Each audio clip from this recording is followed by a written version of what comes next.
lately in my work, she's begun to move deeper into the affect, to the, and she can now identify when something happens with you that she, Her husband. her husband, that she begins to get triggered. And she's begun to develop sort of a witness consciousness about being able to observe herself and be aware of what's going on and try to take steps. That's getting better and better, and the relationship is subsequently improving, and he's opening up more and understanding. Can you explain more when she gets triggered, what's happening, and how she's able to witness? I'll give you an example. He likes to go to the local haunt and have a beer with the guys. Mm-hmm. He's done that all his life, and he's got a lot of good friends. And in her adult state, she is happy about that, but it's a hair trigger. All of a sudden, she will shift to a place where he's choosing them over her. He's maybe doesn't want her anymore. Maybe she's not enough, and she will begin to, her anxiety will shoot up, and then she'll move into rage. And so she just gets furious with him. By the time he comes home, she's, on a tear, as she says. But, and this is where I'm kind of stuck. Underneath at the fundament, the bottom, there's this profound sense of abandonment. Mm-hmm. Grief, that's noted by grief and fear. Big grief and big fear. And in the session, lately, even the last session, she talked about how much progress she felt she had made, but she just kind of collapsed into grief. She's so tired of carrying the fear. And I'll ask her to kind of move into the experience of the fear. And she just goes to this place that I think is really even pre-verbal. Mm-hmm. And at that point, I kind of come up against my own limits of how can I take her further, or how can I just... So what is she doing in that moment? She's crying, mm-hmm. and kind of not in panic, but kind of breathing heavily, and just talking about how she uses, how constricted and choked up she feels. So that's when you feel stuck at that. Yes, right at that point. Yeah. Because I want to stay with her experience, mm-hmm. And I don't want to get it, verbal. I may have a lot of verbiage because I'm, intellectualizing or describing what's going on to her. I've done a lot. She knows that from our work. She knows that this is, but it's, and she says, will I ever be free of this deep fear? Do you think when she gets to that very core pre-verbal place that she's aware of your presence in the room? That's a good question.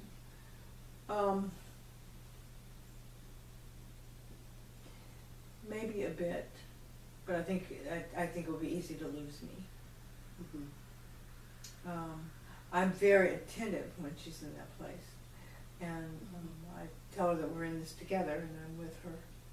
So you're using language to say that you're here. I'm here. Mm-hmm. Yes, I'm here. I'm with you. That's good. That's good. Right. that's good. I mean, the more that happens, the better it will be. I was thinking, in addition to that, when you feel stuck, okay, you say, well, it's from my side, I feel stuck. Well, how come I feel stuck? But if we sort of reframe this in terms of the two of you are stuck, Yeah. which means that she's stuck, Yeah. and then from there to what contributions is she making to you feeling stuck? In addition to making yourself be stuck. Mm-hmm. So she's presenting you with one of the reasons why she feels so stuck is because she says, why am I ever going to be able to get relief from this pain that I feel?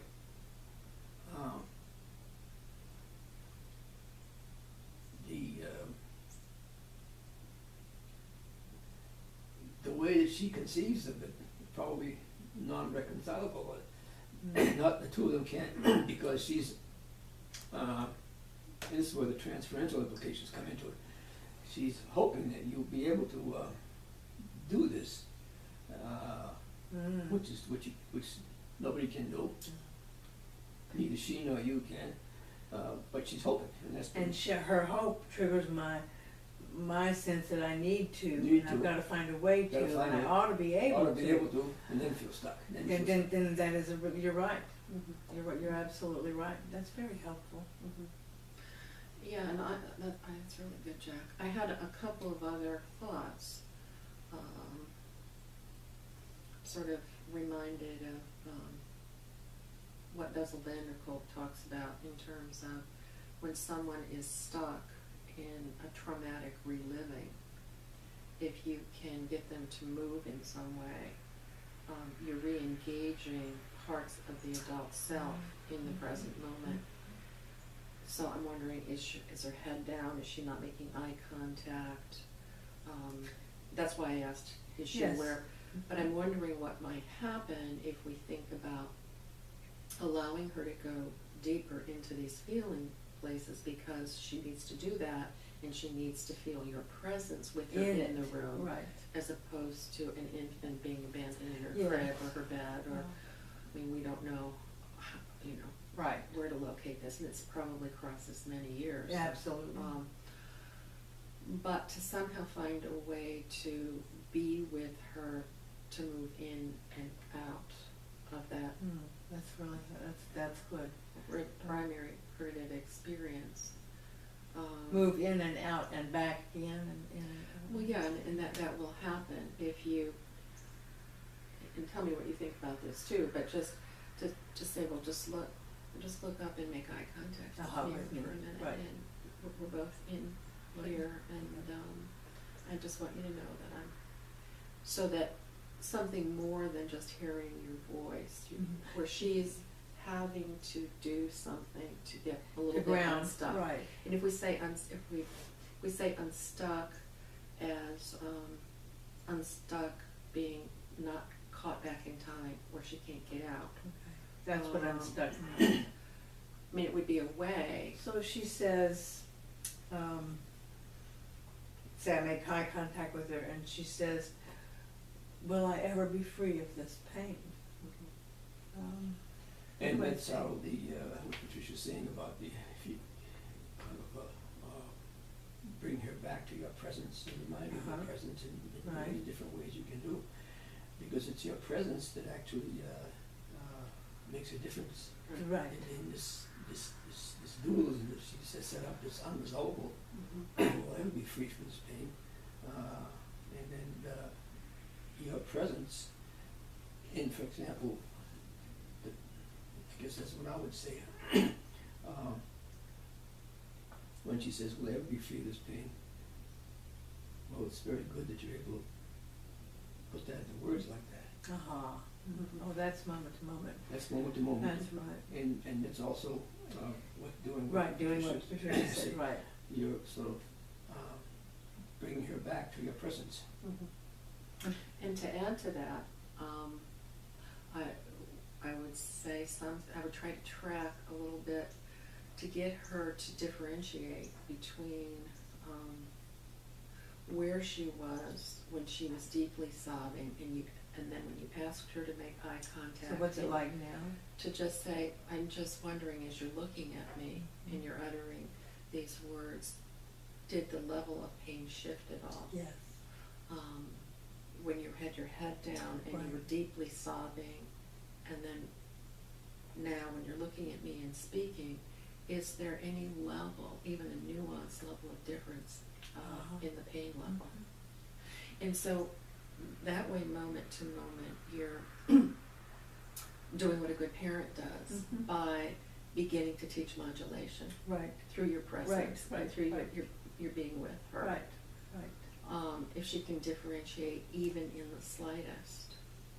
So that's the beginning steps, a process of having you be with her in this space. Yeah.